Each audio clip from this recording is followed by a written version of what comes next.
Muito bem, então, reiterando aqui os parabéns ao nosso querido aluno Denis, ao Adnilson. Muito boa apresentação, viu? Parabéns.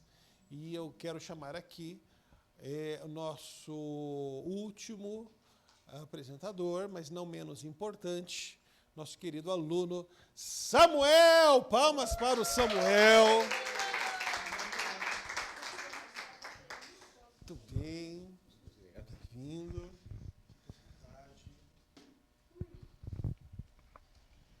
Bom dia, boa tarde, boa noite para quem for ver depois. Bom, para começar, eu achei difícil a escolha do tema. Porque são vários assuntos que a gente tem dúvidas, que a gente domina e sobre o que eu quero falar. E nesse desgaste que tivemos, o tema escolhido, libido. Por que a libido? Enquanto eu estava sentado ali, eu lembrei de uma frase de Lacan, que ele diz que nós somos seres desejantes e estamos fadados à incompletude. Ou seja, o nosso desejo lá atrás de querermos nos tornarmos psicanalistas, nessa reta final vai meio que se frustrando, porque nós sabemos que nós queríamos o desejo, mas na realidade nós queríamos apenas o percurso. Esse momento de estar, de contribuir, de aprender, era a fase mais importante. E a foto não é de por acaso. As pessoas atribuem a Freud uma fama que não é dele, de um camarada perverso, libidinoso, e por isso a maçã da tentação. Mas afinal de contas, o que seria libido? E antes de falar de libido, falaremos um pouco sobre Freud. Eu poderia falar do Santo Agostinho, que falou sobre a libido em 350 aproximadamente, depois de Cristo, e também de outros que trouxeram, mas, por identificação, Sigmund Slomo Freud, esse é o nome verdadeiro dele, que 20 e poucos anos depois ele decide tirar o seu segundo nome, uma derivação de Salomão. Ele tem uma origem judaica, cristã, e seu pai era um judeu ortodoxo. Ele cresceu com ensinamentos fortes de todos os ensinamentos de Moisés, a Talmud. Seu pai, Jacob Colomon, ele se vê num período em que as pessoas não gostavam muito de judeus. E para ser aceito no império em que viviam, na Áustria, ele é obrigado a retirar o seu nome Colomon e ele escolhe um nome alemão, Freud, da palavra feliz. Ele, do seu terceiro casamento, Freud é o primeiro filho desse terceiro casamento de Jacob, junto com a Amália. E para se falar de pais e entender um pouquinho sobre Freud, ele teve um pai em que se dizem amoroso, compassivo, um pai calmo. Já a mãe, por ser 20 anos mais nova que esse pai, ela era um pouco mais egocêntrica, embora inteligente, bonita, diríamos um pouco mais narcisista. E se formos puxar para os dias de hoje, poderíamos conhecer como o pai banana e a mãe abacaxi. Talvez. Freud ele nasce em 56 e morre no Reino Unido. Quando ele tem seus 20 e poucos anos, ele tira o segundo nome. E acredito eu que também uma forma inconsciente de matar o seu pai. Porque ele faz isso em outras duas ocasiões. Na ocasião em que o pai conta do chapéu, que é derrubado na lama, e que ele achava que o pai deveria reagir, mas como o pai era um camarada amoroso, responde que ele só pegou o chapéu. Então, ele resolve mudar o seu nome. E chegamos aqui, mas afinal de contas, o que é libido? Agora vocês podem pegar a caneta, vou passar alguma receitinha básica para aumentar a libido de vocês. Brincadeira, não é isso. A libido, Freud ele vai dizer que é uma força dinâmica e constante. E que se manifesta de diferentes maneiras e diferentes fases da vida. Não entendemos nada até aí, né? Se você ler uma frase isolada, poxa, uma força constante que está sempre em mudança. Libido. Podemos, assim, enxugar como uma energia psíquica. Tudo que nós fazemos, essa energia está em constante busca de satisfação, do desejo, das nossas autorrealizações. Por isso, do cérebro eletrificado aqui. É uma eletricidade, é uma energia pulsional. Quando eu falo libido, ela tem a palavra latina de libere. E significa exatamente isso.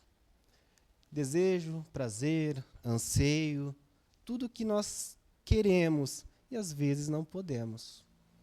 É uma força instintiva que nos move em busca da satisfação, do nosso próprio prazer.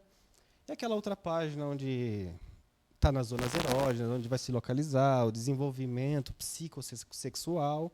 Eu vou pular um pouco, mas um exemplo de libido na fase oral é quando o bebê está mamando e ele faz isso pelo desejo de autopreservação. A libido, ela nos move a socialmente nos preservarmos. Então ele quer preservar a sua vida. E nessa ânsia de sobreviver, ele chora desesperadamente. E eu tenho um netinho lá em casa que está nessa fase. É uma delícia. Já no caso da chupeta, que seria um objeto transitório, ele tem a sua parte fisiológica satisfeita, só que ainda tem uma carência afetiva. E é por isso desse objeto transitório.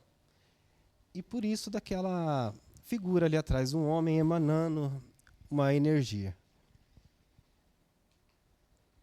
Eu queria fazer uma analogia. Onde que a libido se localiza? Como é que ela age no nosso organismo? E eu trouxe essa imagem da pilha. Dentro nós temos essa energia, que nós vamos chamar de libido, tanto é que ela é a pulsão da vida, tem um raio ali. E esse casulo, que seria a pilha como nós conhecemos, nós podemos colocá-lo como o id, que é a força que vai mover os desejos, que vai nos carregar a satisfazer esses desejos. Na pilha, nós temos os polos positivos e negativos.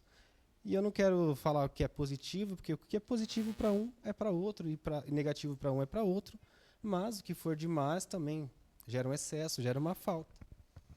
E falando-se de positivo e negativo, nós temos dois princípios, que é o princípio do prazer, que é o que move a nossa libido, é o que nós queremos constantemente realizar, o que queremos inconscientemente fazer. E fazemos às vezes. Quando você olha para uma pessoa muito nervosa, que não aguenta desaforo, ela está sendo regida pelo princípio do prazer. Ela não leva desaforo, então ela fala o que tem que falar. Quando na realidade, se formos para o princípio da realidade, ela ponderaria mais. Se vemos uma pessoa muito mais nervosa, qual que é o princípio que está sendo idealizado por essa pessoa? Ali no princípio do prazer, a nossa libido nos impulsiona a realizar as nossas vontades. E o princípio da realidade, ele vai nos trabalhar de maneira que ele vai até atender o princípio do prazer, mas não daquela forma desenfreada. Ele vai falar, opa, vamos devagar. Você quer comer doce, mas você é diabético, então pega só um pedacinho. Ele vai trabalhar mais ou menos regulando as nossos manejos. Para a psicanálise, a libido é um impulso inato. Não pode ser tirado, não pode ser reprimido, mas ela pode ser redirecionada para algumas atividades socialmente aceitáveis. Vamos voltar no princípio do prazer. Uma sociedade regida apenas por esse sentimento, de uma libido voltada apenas para si, como seria? Será que queríamos trabalhar? Não queríamos. Ia ficar em casa, ia fazer o que gostamos. Talvez, dependendo da fase oral em que a pessoa ficou, da fase psicossexual que a pessoa ficou fixada, talvez ficasse apenas gozando a vida. Mas, para a sociedade, não é assim que funciona. Nós somos regidos por algumas regras, então nós usamos a nossa libido de uma forma que nós chamamos de sublimação. E o que seria a sublimação da libido? A gente sublima os nossos desejos quando nós transformamos em arte. De repente você tem algum impulso e está em casa, você começa a varrer uma casa. É uma forma de sublimação desse desejo. Quando nós estamos trabalhando ou estudando, nós estamos direcionando essa libido de uma forma socialmente aceitável. Lembrando que Freud, ele viveu num local mais próximo da Alemanha.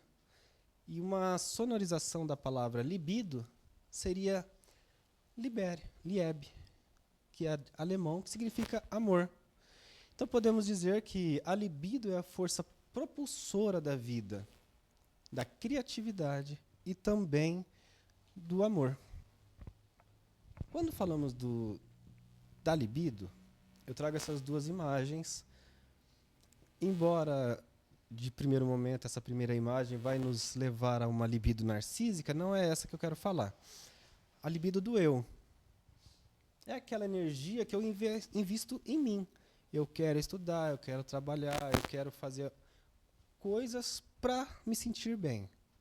E temos a libido do objeto, que é aquela energia que nós, mentais até, né, que nós redirecionamos para algo ou alguma coisa.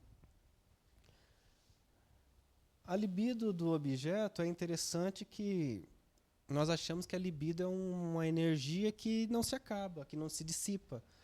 Mas sim, quando nós investimos o nosso desejo muito no outro, lembrando da pilha, vamos supor que você tem 100% de libido, você investe 50% no outro, você fica com 50% para você.